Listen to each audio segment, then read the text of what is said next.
እነዚህ የኢትዮጵያ ኦርቶዶክስ ተዋሕዶ ቤተክርስቲያን አድባራት መቃጠላቸውን ምዕመኗን መገደሉን የሚያትቱ ባለፈው አንድ ወር በተለያዩ አካባቢዎች የተሰሙና በአገር ውስጥና በውጭ መገናኛ ብዙሃን የተዘገቡ ዜናዎች ናቸው። የቤተክርስቲያን መቃጠል፣ የገዳማትና አድባራት መውደም ባለፉት ዓመታት ተደጋግሞ ሲነሳ የተለመደ የማያስደንቅ ነገር ሆኗል። የቄስ መገደል፣ የምዕመን መጠቃትና መፈናቀል፣ የቤተክርስቲያን መቃጠል ለገዢው ኃይል አስፈላጊ ነገር ተደርጎ ከተወሰደ 8 ሚያዝያዎች አልፈዋል። ባለፉት 8 ዓመታት የኢትዮጵያ ኦርቶዶክስ ተዋሕዶ ቤተክርስቲያንን ያህል አማኙ የተገደለበት፣ አጥቢያው የተቃጠለበት፣ ቅርሱ የወደመበት፣ ቅጥሩ የተደፈረበት አንድም የእምነት ተቋም በኢትዮጵያ የለም። በሚሊዮን ዜጎች ተገደሉ ሲባል አብዛኛው ኦርቶዶክስ ነው። በጣሊያን ወረራዎች ወቅት እንኳን ያልተደፈሩና ተከብረው የኖሩ ገዳማት የአብይ አህመድ ሰራዊት የተኩስ መለማመጃ አድርጓቸዋል። በአብያተ ክርስቲያናት ግቢ ሰዎችን በቅዳሴ ላይ ያሉ በድሮንና በሞርታር መግደል ብርቅ አይደለም። በራሳቸው በምዕመናኑ ጉድጓድ አስቆፍሮ ማስቀበርንም የአስተርእዮ ማርያም ንግስን ለማክበር በሚዘጋጁ ነዋሪዎች ላይ ከሕፃን እስከ አዋቂ 115 ሰው በመደዳ ገድሎ አስከሬን እንዳይነሳ ማድረግንም አሳይቷል። ለዚህ የመራዊ ከተማ ነዋሪዎች ምስክር ናቸው። በማርያም ደንገላት ግቢና በአክሱም ጽዮን ደጃፍ ላይ በጅምላ ገድሎና አስገድሎ መቅደሱን በደም እንደሞላው የሰነደለት የተባበሩት መንግስታት ነው። ጣሊያን እንኳን ተመላልሶ ያልደፈራቸውን ቅርሶች ሲወድሙ ዋና ኢላማ የተደረጉት የኦርቶዶክስ ተዋሕዶ ቤተክርስቲያን ቅርሶችና ገዳማት ናቸው። ላሊበላ ለከባድ መሳሪያ ድብደባ ተጋልጦ የነበረው ከአራተኛው ክፍለ ዘመን ጀምሮ በትግራይ ውስጥ ተጠብቀው የኖሩ የሃይማኖት ድርሳናት ለሻቢያ እንዲሰጡና በዓለም ገበያ እንዲሸጡ ሲደረግ የታየው ንብረትነታቸው የቤተ ክርስቲያኒቱ የሆኑ የትም የማይገኙ ቅርሶች ናቸው። በመሃል አዲስ አበባ በጥይት ተደብድበው የተገደሉት ቄሶች ቤተ ክርስቲያን ሊገነቡ ሲሉ ተገኙ በሚል ነው። በወለጋ እጆቹ የፊጥኝ ታስረው የአብይ አህመድ ፎቶ በተሰቀለበት አደባባይ ላይ የተረሸነው አማኑኤል ወንድሙ ዲያቆን ነው። የወይብላ ማርያምን ታቦት አታስገቡም ተብለው በጥምቀት ዕለት በአገዛዝ ወታደሮች የተገደሉት ምዕመናን አዲስ አበባ አጠገብ ነው።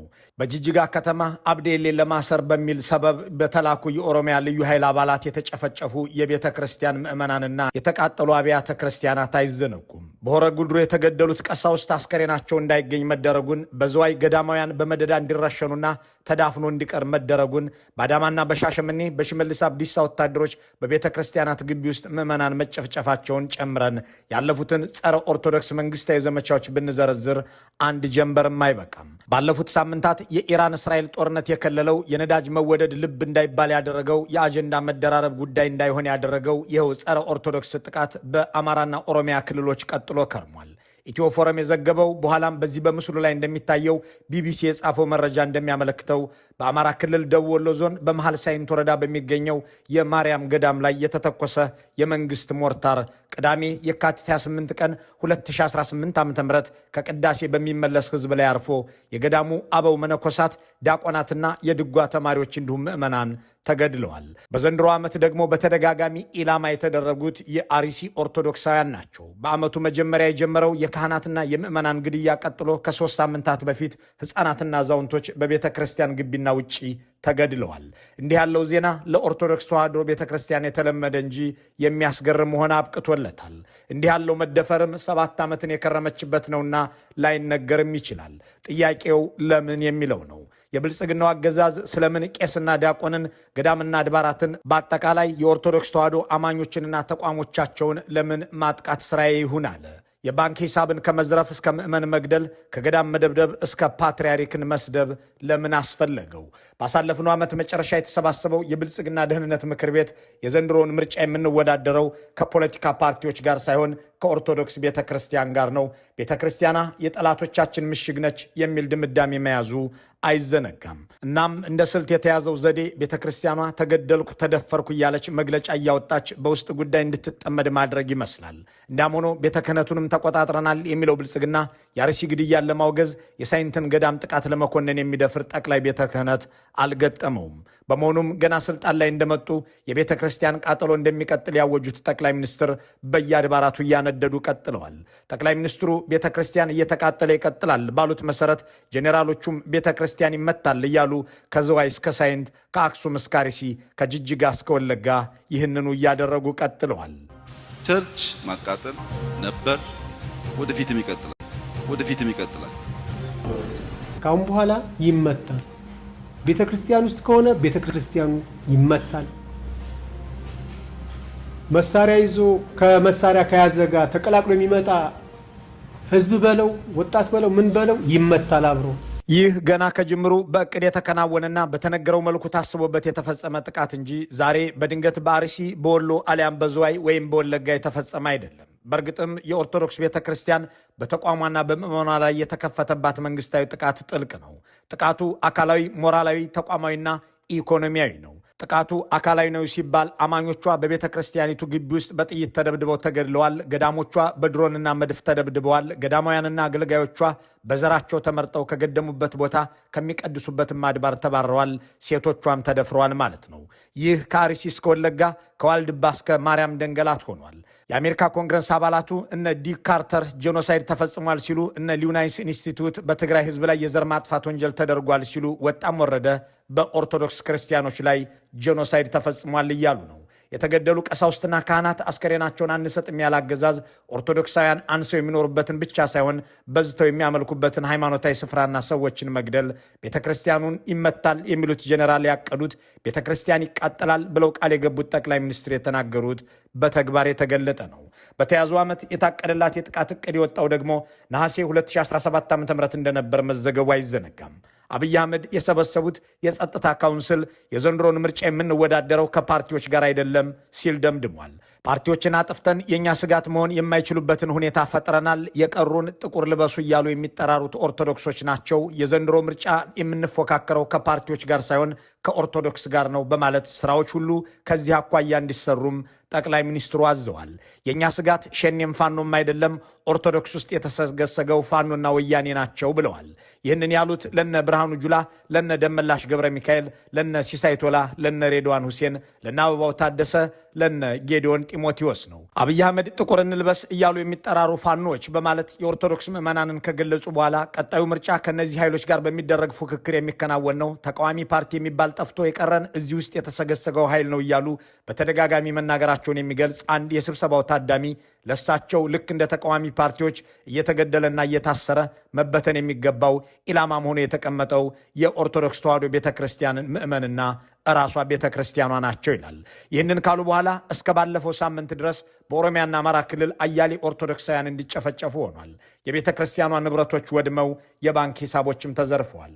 በዚህ መሰረት ባሪሲም በወሎ ምዕመን ሲገደል፣ ካህን ሲገደል፣ ገዳም ሲወድም ከርሟል። ገድሎም አስከሬን አይሰጥም። ይህ በምስሉ ላይ የሚታየው የቢቢሲ ዘገባ በኦሮሚያ ክልል በሆሮ ጉድሩ ወለጋ ዞን የኢትዮጵያ ኦርቶዶክስ ተዋሕዶ ቤተክርስቲያን ቀሳውስት ከተገደሉ ከቀናት በኋላም አስከሬናቸው እንዳልተገኘ የሚገልጽ ነው። የህዳር ማርያም ዕለት በ2016 ዓ.ም ቀሳውስቱ በሐራቶ ማርያም ቤተክርስቲያን ዓመታዊ ክብረ በዓል ታድመው ወደ ሻምቡ ከተማ እየተመለሱ ሳለ ተገደሉ። እስከዛሬ አስከሬናቸውን የሚሰጥም ጠፍቷል። ብልጽግና ሰው ገድሎ አስከሬን እንደማይሰጥ እነ ናሁሰናይ አንዳርጌ ምስክር ናቸው። አገዛዙ ኦርቶዶክሶችን መርጦ መግደሉና ማስገደሉ ሳይበቃው አስከሬናቸውንም አይሰጥም።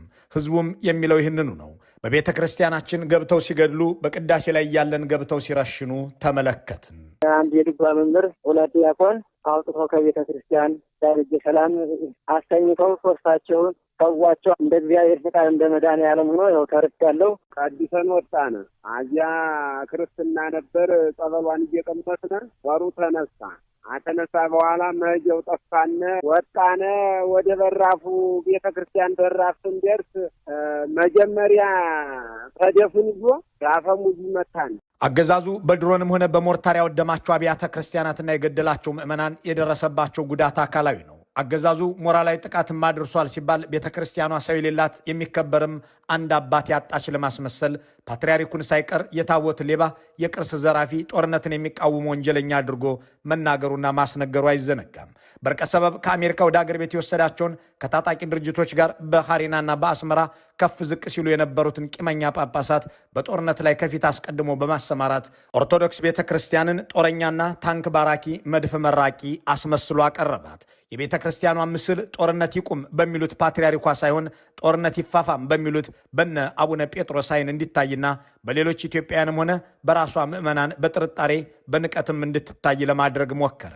ምዕመናንም ለሰማያዊ መንግስት የተገዙ ናቸው ብለው ያሰቧቸው አባቶቻቸው ተክህኖ ለብሰው ታንክ ተራ ሲገኙ ተስፋ ቆረጡ። ይህንን እነ አብይ አህመድና ዳንኤል ክብረት ውጤታማ ዘመቻ ሲሉ ይጠሩታል። የማህበራዊ ጉዳይ አማካሪ በተባሉት ዳንኤል ክብረት አቡነ ማትያስ ለቤተ ክርስቲያን የድህነት፣ ለኢትዮጵያ የሀገር ደህንነት ችግር ናቸው ተብለው የተዘለፉት ከቤተ መንግስት በተሰጠ መግለጫ ነው። አቡነ ማትያስ ጦርነት ይቁም፣ የሥላሴ አምሳል የሆነው የሰው ልጅ አይገደል በማለታቸው ክብራቸው እንዲዋረድ ተሞከረ። ለአገርና ለልጆቻቸው የሚጸልዩን አባት የአገር ደህንነት ስጋት አድርጎ ሲናገር ከፓትርያርኩ ይልቅ ዲያቆኑ ተደማጭ ሆነና በሚዲያ ይደገፍ ዘንድ ቀጠለ። ፓትርያርኩን ማዋረድና ቤተ ክርስቲያኗን ለማንቋሸሽ ሰውም የሌላት ለማስመሰል ይጠቅማል ተብለው ከተሰማሩ በስም ቤተ ክህነት በግብር ግን ቤተ መንግስት ከሆኑ የብልጽግና ሰዎች መካከል አንዱ ይህ በምስሉ ላይ የሚታየው ግለሰብ ነው። ዘሪሁን ሙላቱ ይባላል። የቅጥር ደብዳቤው እንደሚያመለክተው የቦሌ መድኃኔዓለም ስብከተ ወንጌል ሰራተኛ ሆኖ የሚሰራ ሰው ነው።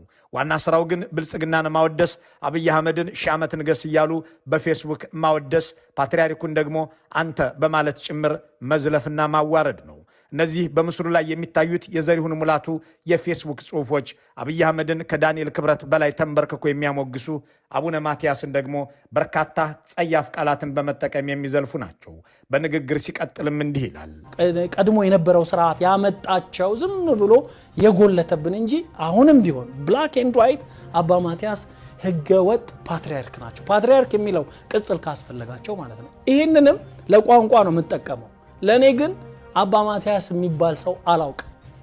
የትግራይ ህዝብን በተመለከተና የትግራይ ህዝብን ካላጠፋው አላርፍም የሚል አካል እንዳለ አድርገው ማወጅ ፓትርያርክ ሆኑም አልሆኑም ከአንድ ሽማግሌ ይጠበቃል?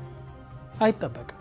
እንዲህ ያሉ ግለሰቦችን ጭምር በኦርቶዶክስ አውደ ምህረቶች ላይ ያሰማራው የኦህዴድ ብልጽግና የአገሩን በሬ በአገሩ ሰርዶ እንዲሉ የቤተ ክርስቲያኑ አባቶች እንዳይከበሩ ፓትርያርኩ እንዲዋረዱ ለማድረግ በዚያው በቤተ ክርስቲያኗ ውስጥ ያሉትን እንደዚህ ግለሰብ ያሉ ሰዎችን መጠቀምን መርጧል።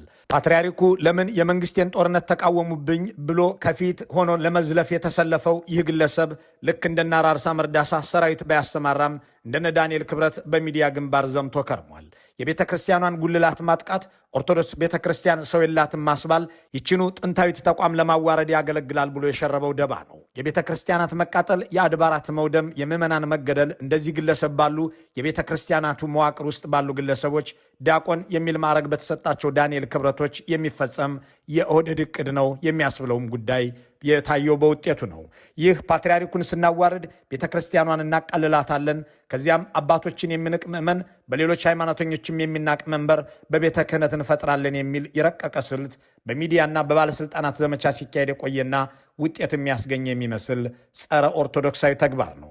ሆኖም ፓትርያርኩ ማምሻውን ከአዲስ አበባ ኤርፖርት ሲነሱም ሁለት ጽላቶችና ሌሎች የቤተ ክርስቲያን ንብረቶች ካለ ፍቃድ ወደ ውጪ ሊወጡ ሲሉ መያዛቸው አነጋጋሪ መሆኑን የዘሐበሻ ምንጮች ገልጸዋል። በቪዲዮ ጭምር ለዘሐበሻ የደረሰው ጥብቅ መረጃ እንደሚያሳየው ፓትርያርኩ ወደ ውጭ ሲወጡ አብሯቸው የሚሄድ ማንኛውም ነገር በሚመለከተው አካል ቀድሞ ፍቃድ ሊወጣለትና መሸኛ ደብዳቤም ሊኖረው የሚገባ ቢሆን እንዲህ ያለው ማዋረድ መንግስት መር ሆኖ የዘለቀ ነው። በመንግስት የደህንነት ሰዎች ቪዲዮ እንዲቀረጽ ተደረገ። አቡነ ማትያስ ታቦት ሰርቀው ሲወጡ ተያዙ ተብሎም እንዲህ ባሉ የአገዛዙ የፕሮፓጋንዳ ጉሮሮዎች ተሰራጨ።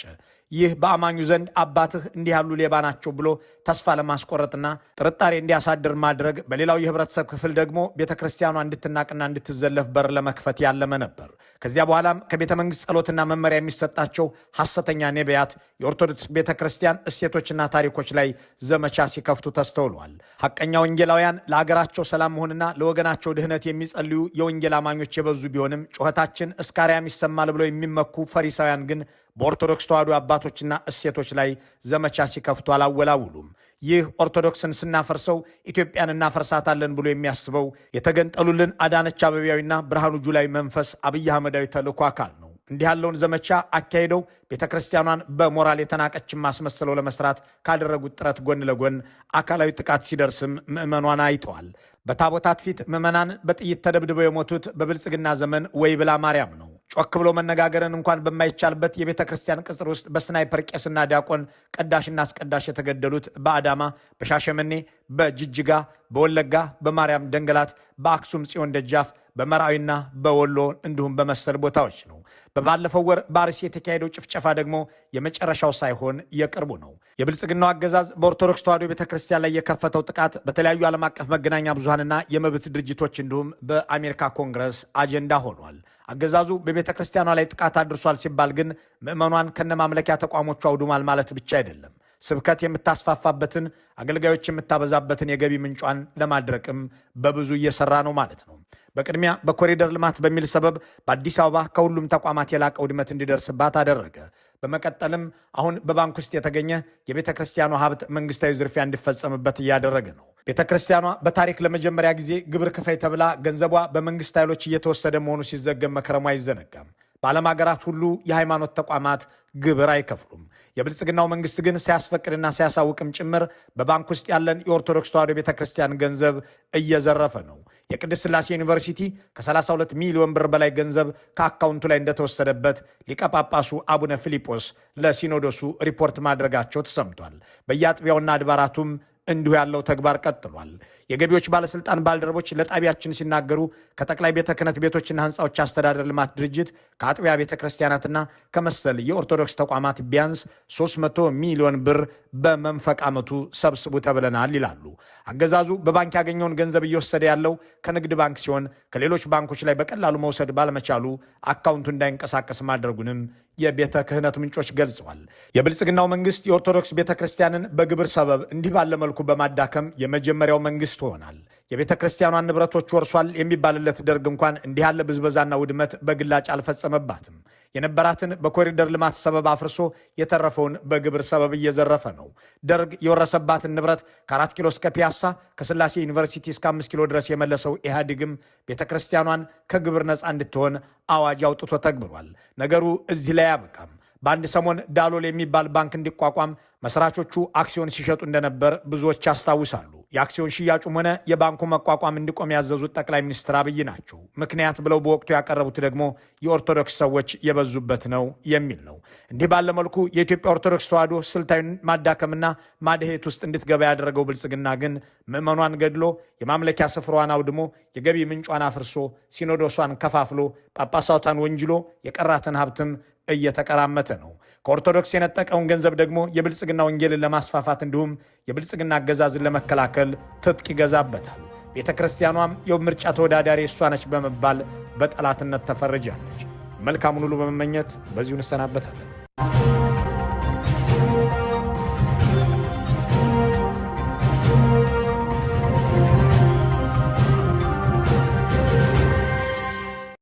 At 38, I was a